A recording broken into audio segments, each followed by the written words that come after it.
اعوذ باللہ من الشیطان الرجیم بسم اللہ الرحمن الرحیم اللہم صلی علی محمدین نبی الامی وعلی آلہ وصحبہ وبارک وسلم۔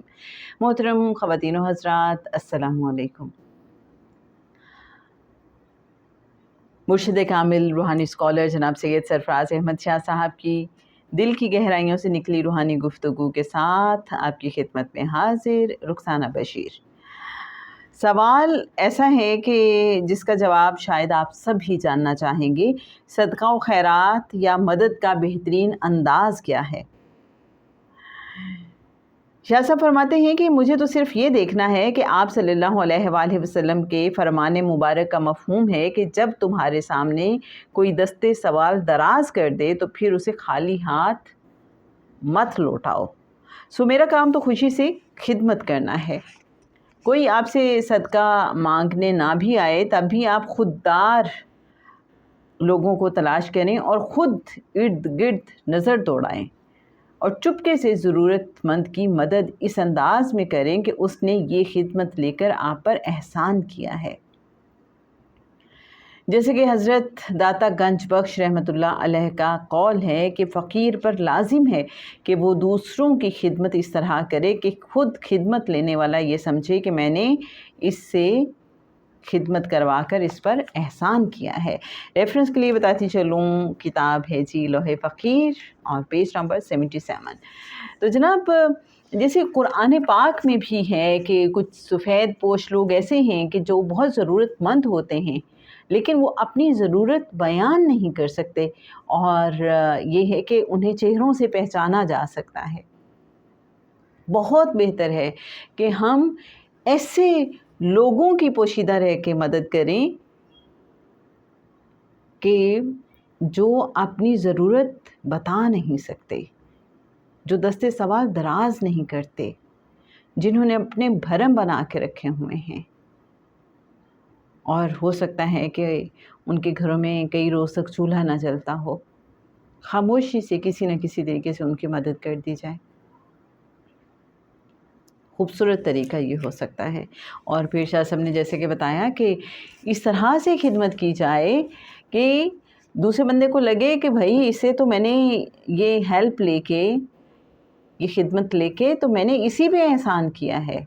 اتنی رسپیکٹ دی جائے، اتنی آنر دی جائے اس بندے کو کہ بھائی آپ کی مہربانی۔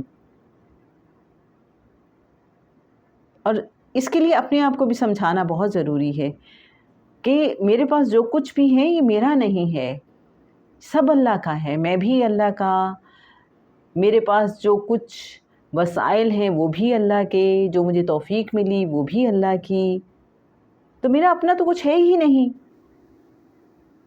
جب ہم اس دنیا میں آئے تھے تو خالی ہاتھ آئے تھے نا، تو جو کچھ ہمیں عطا کیا تو اللہ نے عطا کیا نا۔ تو جب سب کچھ اللہ کا ہے تو ہم کیا ہوتے ہیں جی کسی چیز کا کریڈٹ لینے والے؟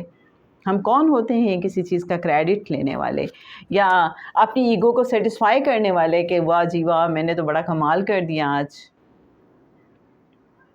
یہ تو مقام شکر ہے کہ اللہ نے ہمیں چوز کر لیا اس کے لیے کہ چلو تمہارے ہاتھ سے دلا دیتے ہیں اس کو۔ سارے خزانوں کا مالک تو اللہ ہے اور سب کچھ اللہ کا ہے، بندے بھی اسی کے، سارے وسائل اسباب سب کچھ اسی کا، ہم بھی اسی کے۔ تو یہ تو اس کی مہربانی کے انداز ہیں کہ وہ ہمارے ہاتھ سے دلوا دیتا ہے، ورنہ وہ جو لینے والا ہے جس کی ہم مدد کر رہے ہیں اس کی جگہ ہم بھی تو ہو سکتے تھے۔ تو یہ تو مقام شکر اور بھی زیادہ ہو گیا کہ اس نے ہمیں اس جگہ پہ رکھا ہے، دینے والا ہاتھ بنا کے رکھا ہے۔ اور مجھے لگتا ہے ہم میں سے ہر انسان کو اللہ نے کہیں نہ کہیں یہ توفیق دی ہوتی ہے کہ وہ کہیں نہ کہیں کچھ نہ کچھ بانٹ ہی رہا ہوتا ہے۔ ضروری نہیں ہوتا کہ ہم مالی لحاظ سے ہی دوسروں میں کچھ بانٹیں، مالی لحاظ سے ہی دوسروں کی مدد کریں۔ ہمارے پاس جو بھی اللہ کی عطا کردہ نعمتیں ہیں، صلاحیتیں ہیں، قابلیت ہے، اچھا اخلاق ہے، وہی دوسروں میں بانٹ دینا، یہ بھی بڑی بات ہے جناب۔ توفیق کے بنا کچھ پاسبل نہیں۔ اور ہر اچھے کام کی توفیق صرف اللہ کے کرم سے ملتی ہے۔